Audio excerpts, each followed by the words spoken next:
Tiens, on va vous parler d'une initiative qui va vous surprendre à présent. Nous filons dans le Morbihan, Saint-Pierre-Quiberon, que l'on connaît bien sûr. Le conseil municipal a voté quoi? La création d'une première réserve de vagues.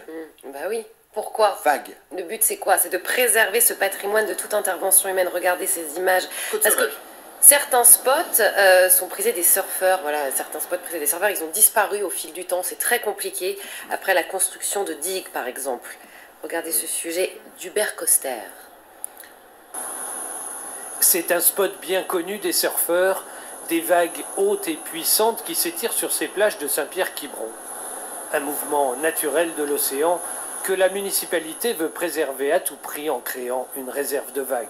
Dans un périmètre délimité, on préserve les vagues, on s'engage à ne pas artificialiser et à faire le maximum pour les épargner de toute modification humaine. Car les vagues peuvent disparaître, comme ce fut le cas à Mundaka, au Pays basque espagnol.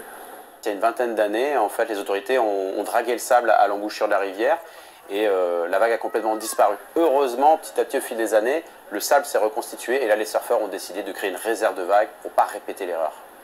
Un exemple copié ici, même si cette réserve n'a pas de valeur légale, la municipalité ne cache pas l'intérêt économique qu'elle présente. Ce lieu attire beaucoup de monde, donc des gens qui viennent surfer, qui viennent se promener, qui viennent admirer ce paysage et qui donc forcément participent à notre vie économique.